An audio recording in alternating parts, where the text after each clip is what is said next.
I was a real adherent of what I'm calling dominance-based masculinity as a teenager. My parents did everything they could to get me into a grammar school. I got into it, and then at sixth form, all my mates went to the local college, and they didn't allow me to go, so I had to stay with these nerdy boys. And I became obsessed with football, fighting, fashion. I was stealing clothes. I was getting into fights. I was trying to get off with as many girls as I could, and if I got off with someone else's girlfriend, then I'd get a snog and a fight at the end of the night. And I was really, really quite a poisonous young man. And then it came to my A-level results. I got an E and a U, and that kind of was like the biggest wake-up call, the biggest punch in the face I'd ever had. And that made me realise, what have I been doing? Because as a teenager, we're all awkward. We're all looking for somewhere to fit in. We're all looking for belonging.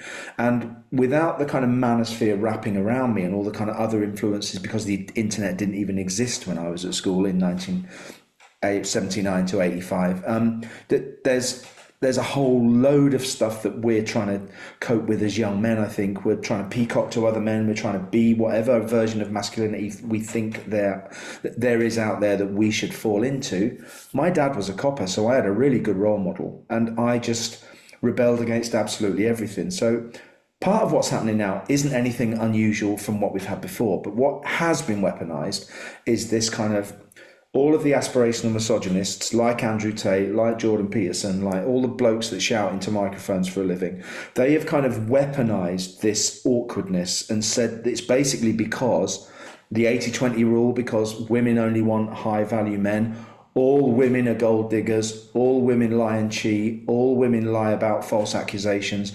So, and they hear this stuff over and over again. They may not be looking for it, but they'll certainly be hearing it through algorithms. We know how powerful algorithms are. Their mates sending, porn-based WhatsApp messages and that kind of stuff. So they're seeing this kind of stuff. It's all steeped in white supremacy, great replacement theory, traditional masculinity. Traditional men need traditional women. So going back to stopping women going out working, the trad wife movement in the States. I don't know whether you've heard of that. Going back to kind of barefoot and pregnant type women, and this idea that men need to be 6 feet tall, have six figures, have a six pack, and also 6 inches. So that makes them this high value man, or a 20% man, or whatever it is. So they've invented yet more ways to make young men and boys who don't fit in feel even worse. And then they go, actually, we've got the solution for you here. Join our program, follow our Telegraph channel, do this exercise routine, do these kind of routines and regimes to make yourself into a high value man. So it's no real different from, the Charles Atlas, don't be a weakling kind of thing, or, women are constantly told you shouldn't have fine lines, the appearance of fine lines. There's, makeup for this, makeup for that, all of these products and weight loss programs and diet programs that women have been sold for years. It's kind of not really different to that, although everything that the manosphere talks about is women's fault. Yeah. And that is the massive difference. They've weaponized misogyny, and they have inculcated this idea that feminism's gone too far. And if by any objective measure, feminism has gone nowhere near far enough, criminal justice system, politics, economics with the gender pay gap, social stuff, in no way has feminism gone far enough, but they've been told that it has. And I've had loads and loads of conversations with young people. I think I've spoken to about 50,000 people about male violence against women and girls, about, dominance-based masculinity, about what makes a man, about stereotypes. And it quite frequently comes up. And they have been taught that women have too much power. So they're kind of enveloped in this idea. And then when you see porn, which has no consent, which is always phallocentric. If it's phallocentric, it's kind of male dominated. Women are the people that have sex done to them. The normalization of sexual violence is everywhere. And so all of these things are kind of coming together for young men. And I think there is confusion. There's a lot of confusion about it. When they see their mates saying, this is how you should be, this is what you should do when you get a girlfriend, this is what you should do, and this is how it works. I think they're really confused, and parents are quite distracted and distant. A Pew Research survey found that American teenagers, 42% of them said that their parents are distracted from their mobile phones. because of their mobile phones. I mean, which is rich coming from teenagers, right? But what I think it means is whenever they want to talk about anything real, because our work has bled into our lives everywhere else, because we're constantly on all the time, we're distracted, and it's kind of easy just to go, like the old fashioned. I remember a decorator came round to our house and said, babysitter in the corner, is it? Because our 5-year-old was watching cartoons.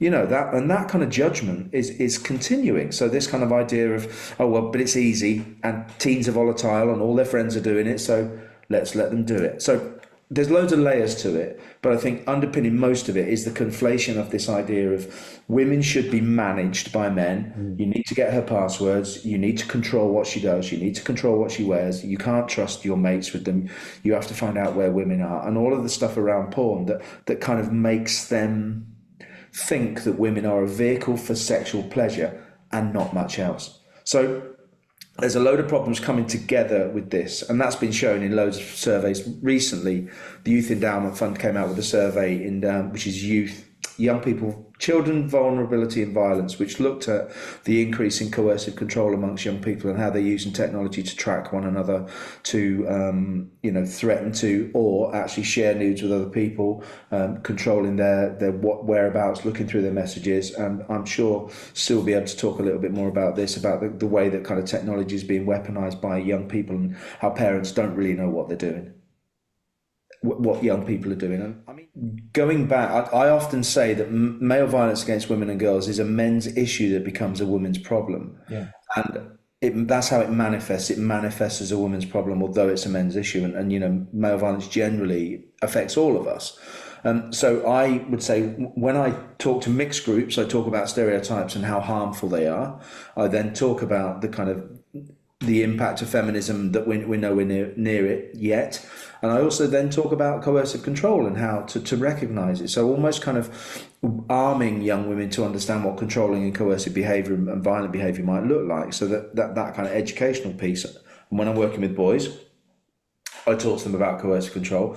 I talk about the narratives which they are being fed, which feed into old school dominance-based masculinity tropes, which don't help us either, because we're too busy peacocking for other men to actually work out who we are. And that continues into adulthood, private number plates and golf club memberships and gold Amex cards and all this stuff. We're still peacocking to other men when we're doing these things. So I want a kind of a more, I suppose, kind, gentle masculinity that allows boys to go, actually, I do like dancing and I do like cooking, and actually say, those stereotypes, which I show a picture of a pub in Fulham that says pistols and dolls. And they still have to put gentlemen and ladies on the toilet doors because it doesn't actually make sense, because we have moved along a bit from stereotypes. But let's look at stereotypes as something that they exist for a reason, but they're actually quite harmful for all of us. So building in that kind of knowledge about stereotypes and how we can kind of push against them, I think is really, really important.